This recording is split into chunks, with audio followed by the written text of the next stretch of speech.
나의 여호와시구나. 나의 여호와 하나님께서 이곳 사막에서도 우리를 먹이시는구나 하는 것을 알도록 하셨다. 이렇게 선언하는 거죠. 이 광야에서 내렸던 음식은 저녁에는 메추라기가 지면을 덮고 아침이 되면 이슬이 마른 후에 서리같이 둥글고 작은 알갱이들이 가득하였고 그것들을 각각 자신의 호멜로 자신의 바가지에다 담아와서 하루 동안 먹으라라고 명령이 되었어요. 모든 백성이 거두는데 남음이 없고 부족함이 없었다라고 아주 독특하고 적당한 양이 매일매일 허락되었다라는 것이 출애굽기 16장에 계속해서 기록이 됩니다. 그 맛은 31절을 보시면 꿀 섞은 과자와 같은 맛이었다 이렇게 기록이 되죠. 이 만나의 독특성을 또 메추라기가 날아와 덮이는 것을 학자들은 또 이것을 어떻게 과학적으로 증명해 보려는 사람들은 이스라엘 중동 지역의 사막의 특수성 가운데 어떤 곤충의 분비물 같은 것들이 새벽마다 지면에 맺혔다 이런 식으로 이 설명을 하려는 사람들이 있었어요. 또 메추라기들이 철새인데 그 날아가는 경로가 이 이스라엘의 경로에 있었다 이런 식으로 설명을 하려는 시도도 있어요. 물론 그것들 중에 일부는 사실인 것으로 보입니다. 그럼에도 우리가 분명하게 아는 것은 남자만 60만 명이 되었던 이 대민족이 광야 한 곳에만 있었던 것이 아니라 40년간을 이것저것을 이동하여 다닐 때 메추라기가 따라다니고 만나가 매일 아침마다 생겨났다 하는 것, 이것은 정말로 하나님께서 하늘에서 양식을 내려주신 것이구나 하는 식으로 하나님의 은혜와 권능으로 보아야 하는 것이지 과학적으로 어떻게 가능했을까 증명하려는 태도는 조금 부족한 태도가 아닌가 생각을 하게 돼요. 그런데 이 만나는 지금까지 본 적이 없던 것이었기 때문에 만나라는 이름이 붙었어요. 만나는 이게 뭐지? 라는 뜻이거든요. 이게 뭐지? 이게 뭐지? 이게 대체 무엇이지? 아침마다 40년 동안 애굽의 것이 사라지고 하나님의 능력이 아니고는 살아갈 수 없는 사람들에게 특별한 음식을 딱 알맞은 양을 주셨다 하는 거예요.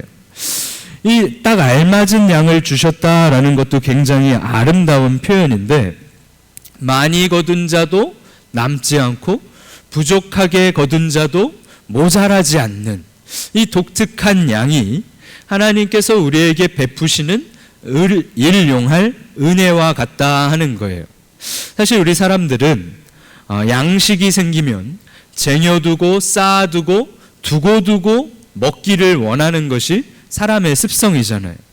양식이 많이 생기면 내 창고를 부수고 더 큰 창고를 짓고 싶어 하는 것이 우리네 관심인데 하나님께서는 매일매일을 부족하지도 남지도 않도록 역사하셨다라는 거예요.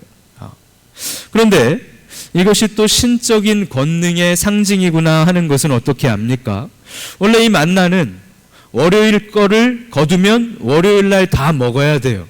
월요일에 거둔 것은 화요일이 되면 썩고 냄새가 나고 벌레가 생겨서 먹을 수가 없는 음식이었어요.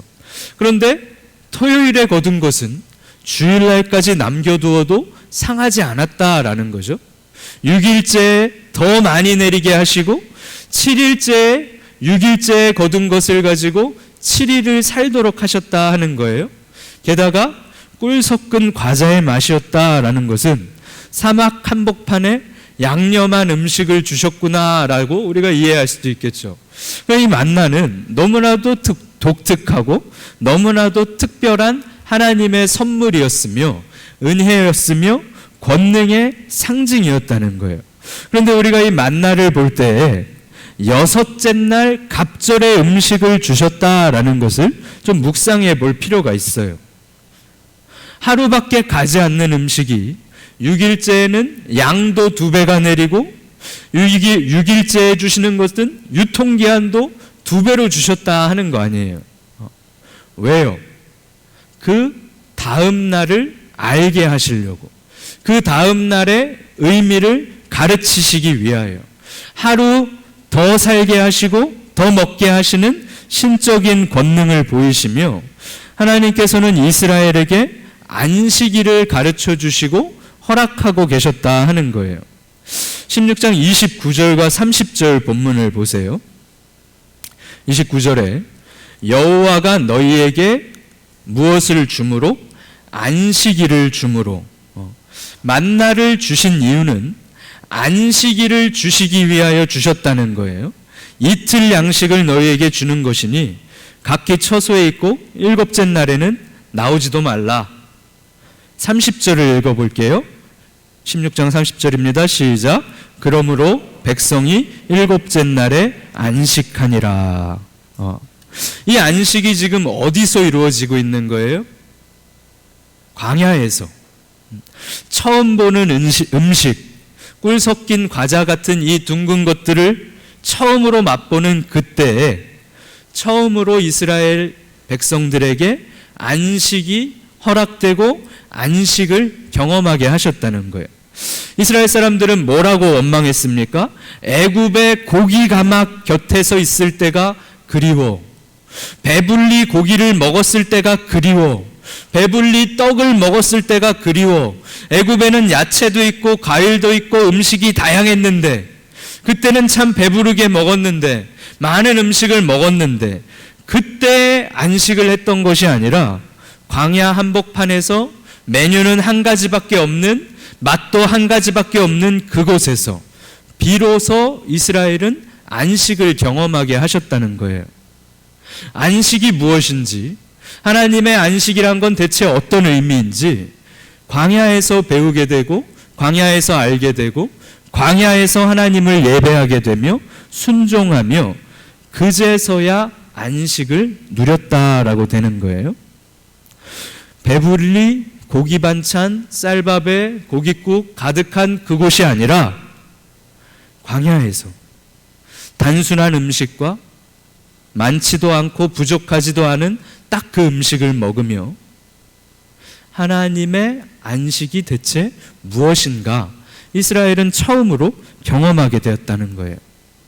그 7일째의 안식을 위하여 6일째에는 2배의 양을 허락하시고 이틀이나 더 그 양식들이 사라지지 않도록 역사하시며, 하나님께서 7일째가 무슨 의미인지를 이스라엘 백성들에게 가르치기 시작하셨다는 거죠.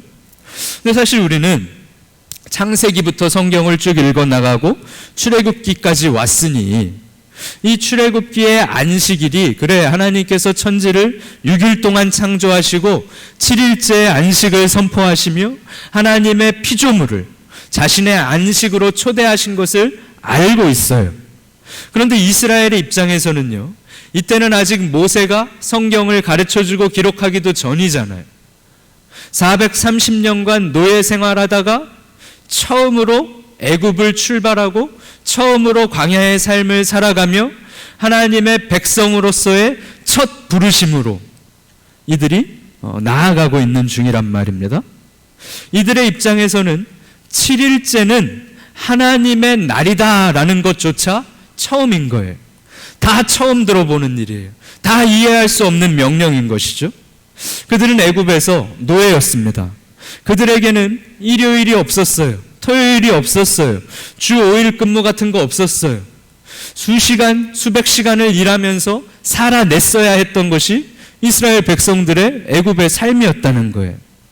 당연히 일하는 날이었고, 당연히 벽돌을 만들어야 하는 날이었고, 당연히 짚을 베어 와야 하는 날이었다 하는 거예요. 그들이 입에 풀칠이라도 하기 위해서는 당연히 일했던 날이었는데, 하나님께서는 이 광야에서 이 날은 너희의 날이 아니라 나의 날이라 선언하시며 400년을 살아왔던, 모르고 살아왔던 그 날을 하나님의 백성의 안식일을 선포하셨다는 거예요. 이제 나의 백성은 나의 시간표대로 살아가야 한다라고 말씀하시며 지난 400년간의 삶의 시간표를 하나님께서 깨트리시고 하나님의 시간표를 이들에게 허락하고 계셨다는 거예요. 매일 똑같이 생존을 위하여 살아가야 했던 삶이 멈춰져야 하며 하루는 아무 일도 하지 않고 오직 주님을 위한 날로 고백하며 살아내도록 하셨다 하는 거예요. 애굽의 삶이 매일매일 일하는 삶이었다면 광야의 삶은 하루를 주님을 위하여 살아가는 삶으로 바뀌어 버리게 하셨다라는 거죠.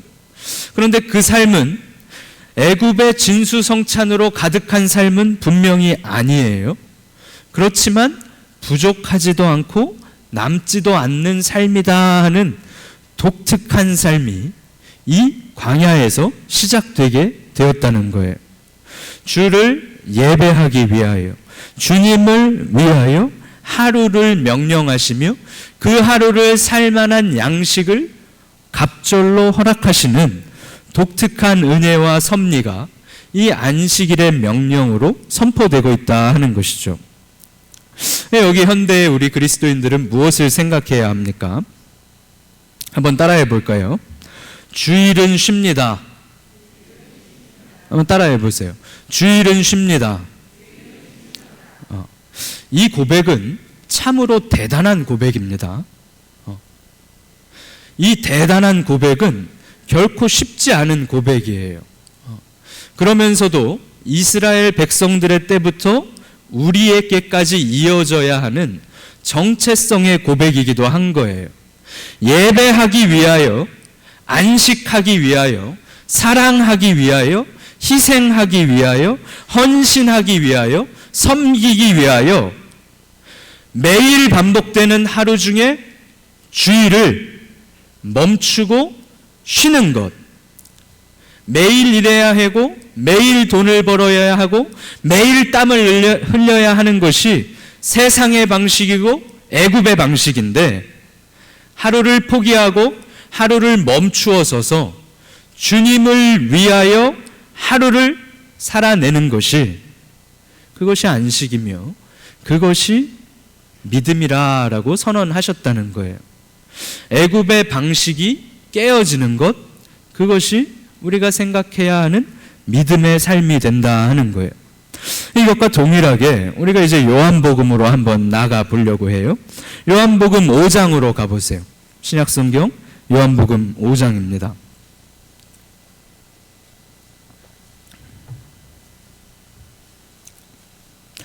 예수님께서 명절이 되셔서 예루살렘 성으로 올라가시는데요, 예루살렘 성에 양문이라는 곁에 연못이 있어요. 그리고 그 연못 곁에는 베데스다라 이름한 행각이, 건물이 5개가 있었다.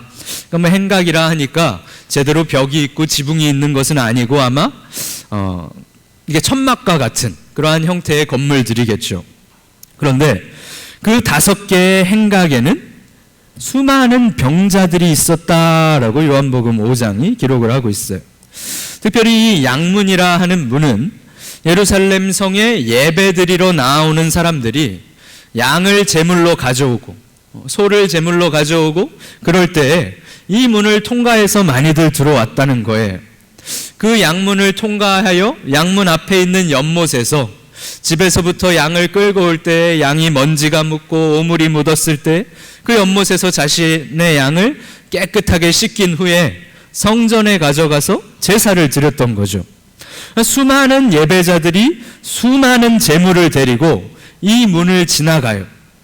그런데 그 문 바로 앞에 연못에 행각이 있었고 그 행각에는 환자들이 가득 있었다 하는 거예요.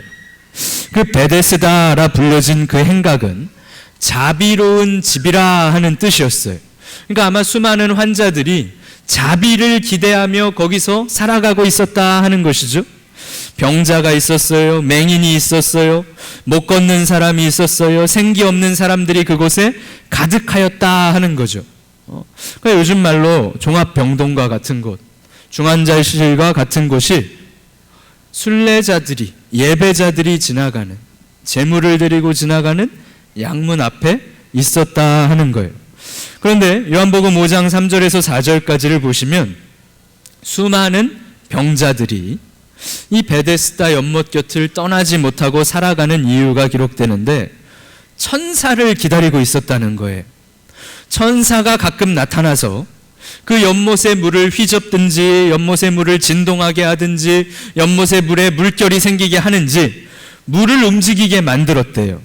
그리고 그 물이 움직일 때 가장 먼저 연못에 들어가는 사람은 어떤 병도 낫다 하는 거예요. 이것이 진짜 천사의 일인지 아니면 광명의 천사로 가장한 사탄이 하는 일인지 우리들은 정확히 알기는 어려울 겁니다. 제가 볼 때는 하나님께서 예수 그리스도의 영광을 드러내기 위하여 천사들에게 그런 일을 하도록 허락하셨을 수도 있을 것 같아요. 그러나 더 엄밀하게 이 사건을 보자면 이것은 사탄이 미혹하는 일이 아니었을까 하는 생각을 하게 되는데요. 잘 보세요. 예루살렘 성전에 나아가는 수많은 순례객들이 예배자들이 지나가는 그 길목에 병자들은 하염없이 앉아서 한쪽 눈으로는 연못만 바라보고 있고요. 한쪽 눈으로는 예배드리러 가는 사람들을 바라보고 있을 거예요. 언제 물이 움직일까?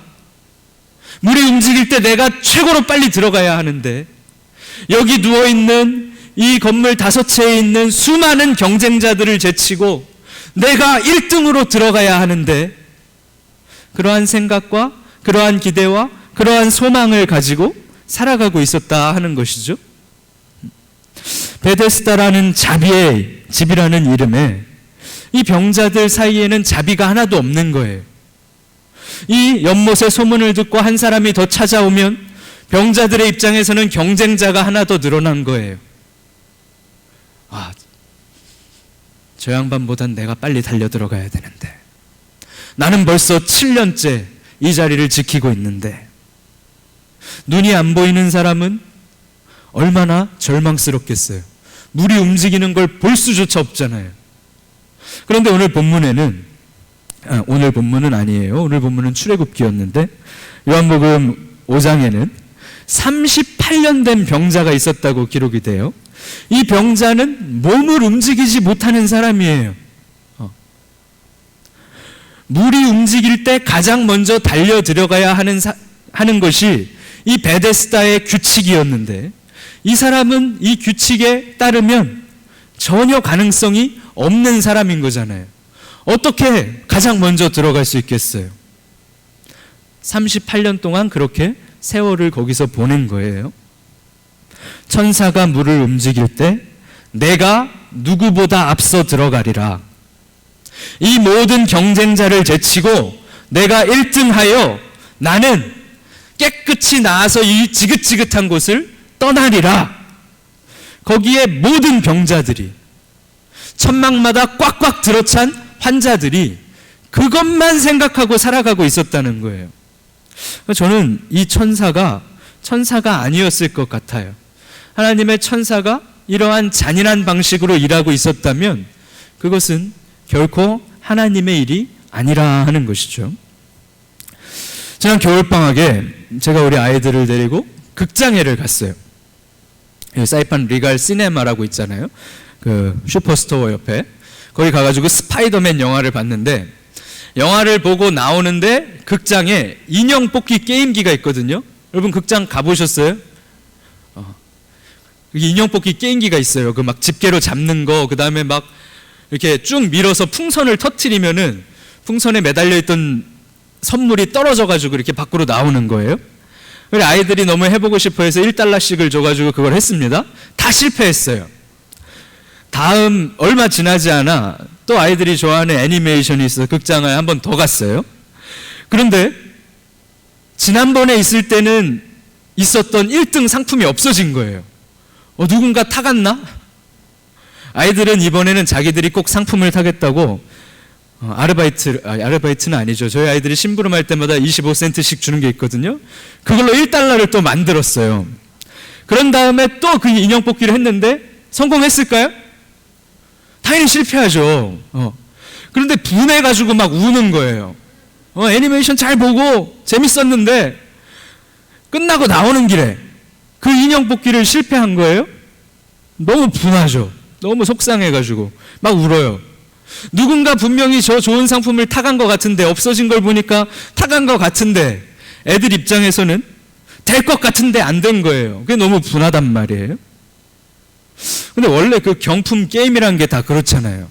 나도 할 수 있을 것 같은데, 분명히 될 것 같은데 안 되는 거. 그게 그 게임기를 만든 사람의 상술인 거잖아요. 될 듯 해 보이는데 안 되는 것. 희망 고문을 하면서 사람들이 계속 지갑을 열게 만드는 것.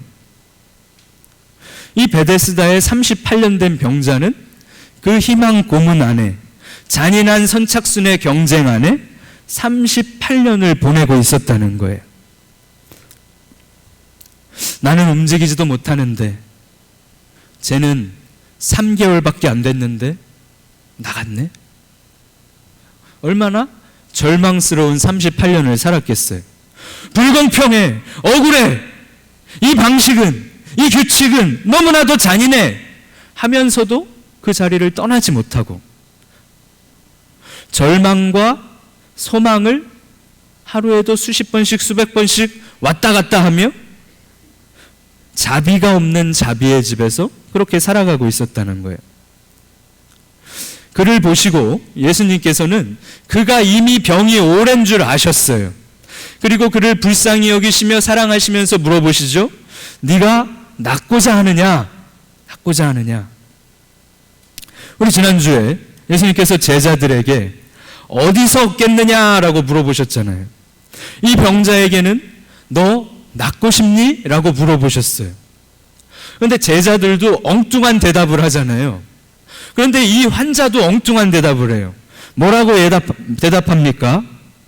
5장에 6절 7절에 예수님의 질문과 이 사람의 대답을 보세요. 병자가 대답하되 주여, 물이 움직일 때에 나를 못에 넣어주는 사람이 없어. 내가 가는 동안에 다른 사람이 먼저 내려가나이다. 당연히 낫고 싶지요 라고 대답하면 되는데 이 사람은 뭐라고 대답하는 거예요? 다른 사람이 먼저 내려가요. 아무도 나를 연못에 넣어주지 않아요. 매번 실패합니다.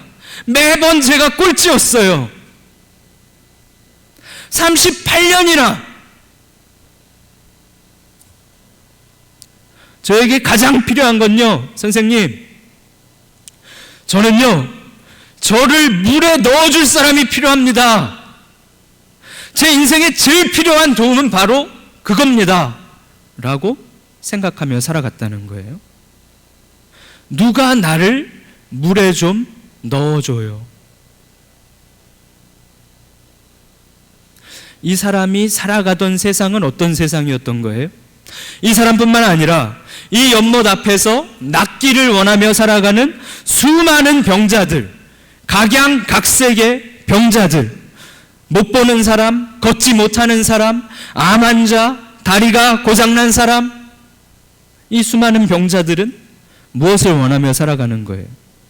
내가 1등으로 들어가야 하는데 누가 나를 우물에 넣어줬으면, 다른 모든 이보다 내가 제일 빨랐으면 이 경쟁에서 내가 꼭 승리하기를, 언젠간 내 차례가 오겠지 하면서 살아가는 세상이었다는 거예요. 그를 지으신 분이 그에게 내가 낫고 싶으냐 물어보시는데 그는 낫고 싶습니다 라는 대답도 못하고 제가 먼저 들어가요. 저는 늘 꼴찌예요. 제 가장 큰 문제는 저를 연못에 넣어줄 사람이 없는 거예요 라고 대답했다는 거예요. 선생님 혹시 제 곁에서 며칠만 계시다가 혹시 선생님 저 좀 들어서 물에 가장 먼저 넣어주시면 안 되겠습니까? 그가 아는 유일한 삶의 방법과 그가 아는 유일한 성공의 방법과 그가 아는 세상은 베데스다에 갇힌 세상이었다는 거예요. 그러나 그 잔인한 경쟁과 자비가 없는 그 자비의 집을 주님께서는 산산이 깨트리시는 것으로 하나님의 역사를 드러내셨다 하는 거죠. 아니야. 그게 아니야. 그게 아니라 나를 통하여, 나로부터, 나의 능력으로 너가 낫게 될 거야. 거기에 경쟁은 필요 없단다. 꼴찌해도 괜찮아. 나에게 다가오렴. 주님께서는 이러한 방식으로 세상의 방식을, 베데스다의 방식을 깨트리셨다 하는 거예요. 애굽의 방식은 쉼없이 일하는 것이었어요. 배고파? 일해. 쉬지 마. 양식이 필요해? 일해. 이것이 애굽의 방식이었던 거죠. 고기 가마와 떡이 좋아? 일해. 멈추지 마. 너의 영혼까지, 너의 육신과 너의 생명과 너의 모든 시간을 너의 입을 위하여 살아가는 거야. 너의 성공을 위하여 살아가는 거야. 그것이 애굽의 방식이었어요. 베데스다의 방식은 무엇이었어요? 1등만 기억하고 1등만 인정하며 다른 모든 이들은 경쟁자이며 그들을 제거하고 밟고 내가 먼저 들어가야 나 혼자만 치유를 누리는 것이 베데스다의 방식이었다는 거예요. 그런데 하나님의 백성에게 하나님께서 요구하시는 것은 애굽의 방식과 베데스다의 방식 모두를 깨트리는 인생으로 명령하신다는 거예요. 우리 현대의 성도들은 어떤 방식이 되겠습니까? 주님, 서울대만 가면 내 자녀의 인생이 평안할 것이라 생각합니다. 이번 수능 우리 아들, 우리 딸 대박나게 간절히 기도합니다. 이번에 하버드에서 석사를 하고 있는데 석사 잘하고 박사 논문 잘 디펜스해서 그렇게 제 자녀가 성공하길 원합니다. 그 삶이 깨어져야 한다는 거예요. 판사가 되고 변호사가 되고 의사가 되고 대기업에 취직하면 된다고 생각하는 베데스다의 방식이 깨어지는 거예요. 주식이나 부동산이나 돈을 엄청나게 많이 벌고 왜 내 부동산에 재개발이 안 되는가? 왜 재건축 소식이 안 들려오는가? 왜 내가 가진 땅에 지하철이 안 들어서는가? 만 기다리고 살던 삶이 깨어지는 거예요. 건강하고 건강검진 받으며 보험에 이것저것 들어놓으며 보험 혜택을 잘 받고 노후에 쪼들리지 않고 완벽하게 잘 준비하면 나의 노후가 평안할 거야 라는 믿음이 깨어지는 거예요.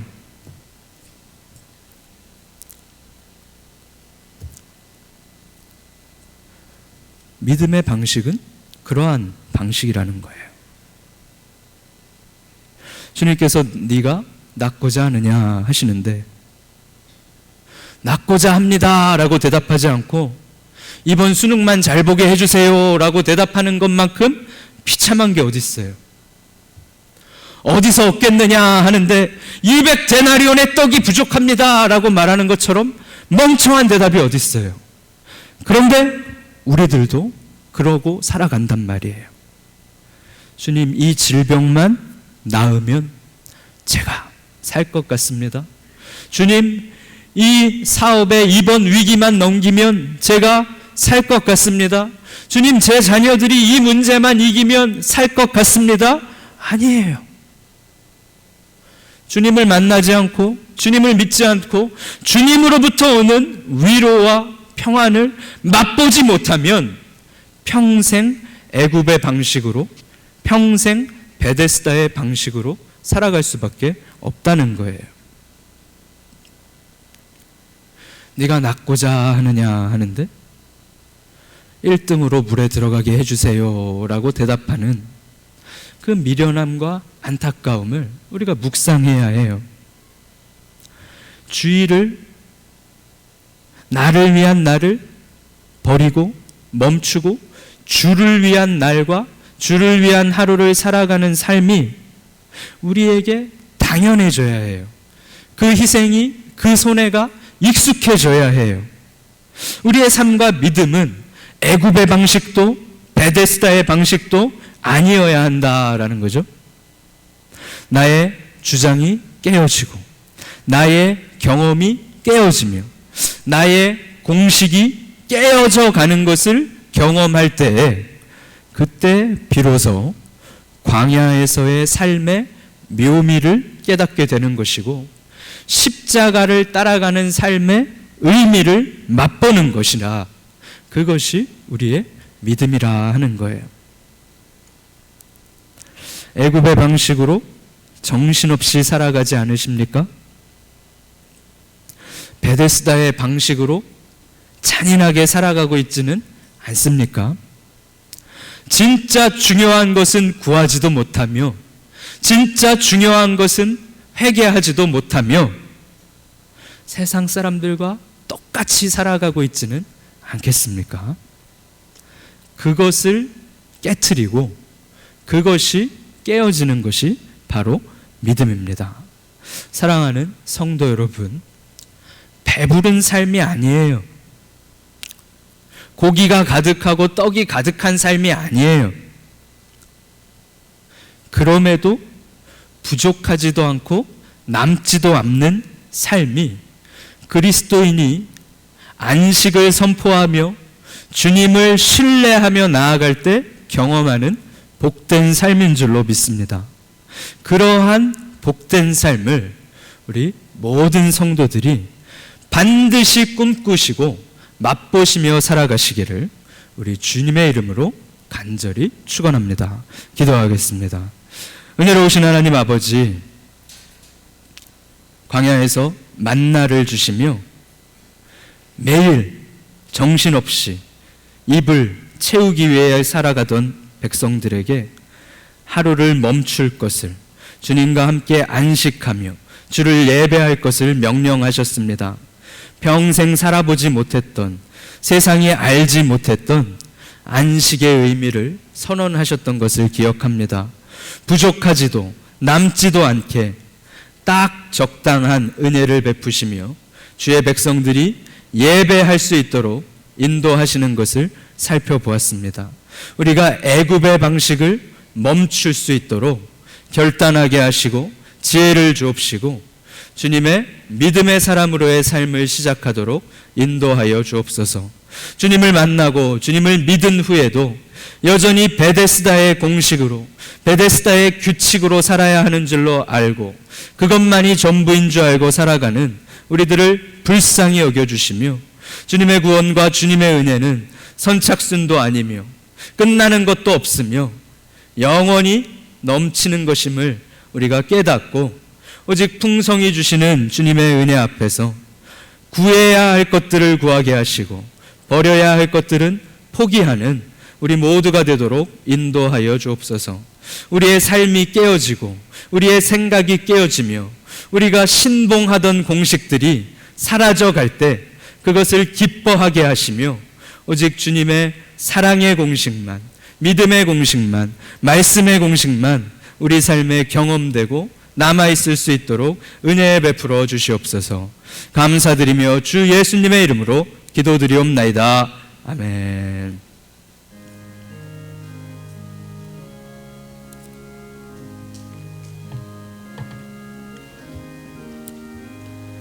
구주 예수 의지함이 심히 기쁜 일일세.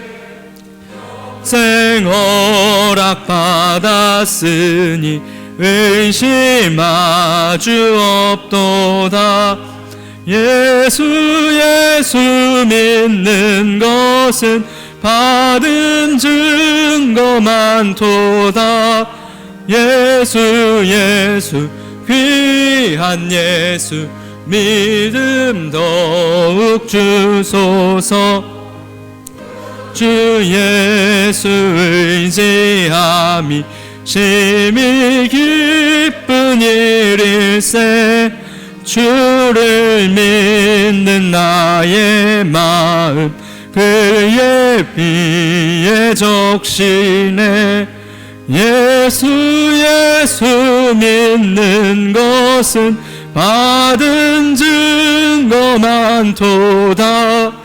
예수 예수 귀한 예수 믿음 더욱 주소서. 의지하여 죄악 벗어버리네. 안위 받고 영생함을 주께 모두 얻었네. 예수 예수 믿는 것은 받은 증거 많도다. 예수 예수 귀한 예수 믿음 더욱 주소서. 구주 예수 의지하여 구원함을 얻었네. 영원 무국지나도록 주여 함께 하소서. 예수 예수 믿는 것은 받은 증거 많도다. 예수 예수 귀한 예수 믿음 더욱 주소서.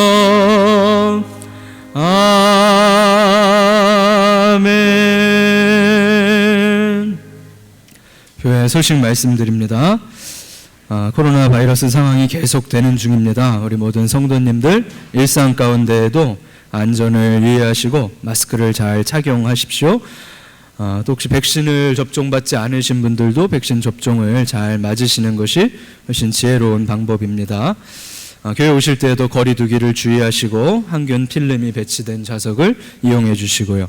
이거 사이판이 안전하도록 계속 기도해 주시고 어린 자녀들의 학교 생활을 위해서 기도해 주십시오.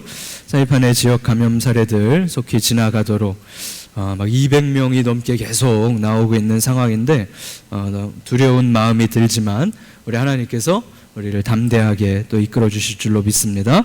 계속 기도 부탁드립니다. 대신방 지난주부터 시작해서 진행하고 있고요. 이번 주에 2구역 신방 기간입니다. 신방 기간에 안전할 수 있도록 또 위로와 은혜가 전해질 수 있도록 기도 부탁드립니다. 화요일과 목요일 오전 10시에 성경 읽기 모임이 3층 카페에서 있고요. 화요일 저녁 7시에 신앙 기초반 상반기 성경 공부가 있습니다. 3층의 소예배실에서 진행합니다. 이번 주 토요일에는 주일학교 교사 성경 공부가 있습니다. 오후 5시와 7시 유치부, 유초등부, 중고등부 교사들 참고해 주십시오. 다음 주일에는 중고등부 수련회로 주일과 월요일까지 진행할 예정입니다. 수련회는 1박 하지는 않고 교회로 출퇴근하는 방식으로 진행할 것입니다. 중고등부 학생들 위해서 기도 부탁드리겠습니다. 다 함께 자리에서 일어나서요. 찬송가 635장 부르시고 축도로 예배를 마치겠습니다.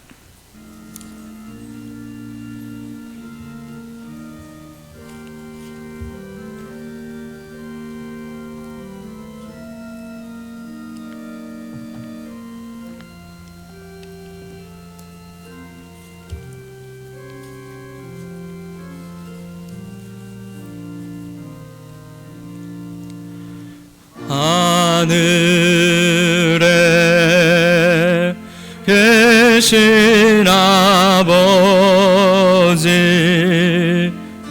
이름 거룩하사 주님 나라 임하시고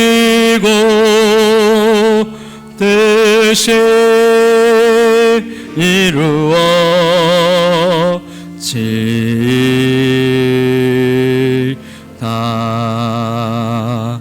일용할 양식 주시고 우리들의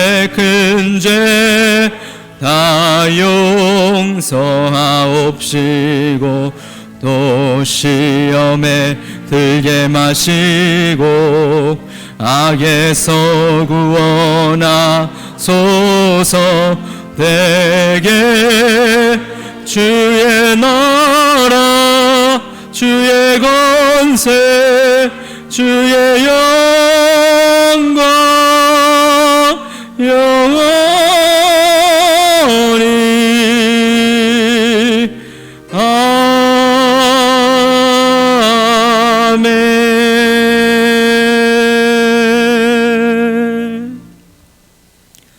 주 예수 그리스도의 은혜와 하나님 아버지의 사랑과 성령의 교통하심이 애굽의 방식을 깨트리고 베데스다의 방식을 깨트리며 오직 예수 그리스도의 방식대로 살기 원하는, 그렇게 결단하는 모든 주의 백성들 머리 위에 지금부터 영원까지 함께 있을지어다.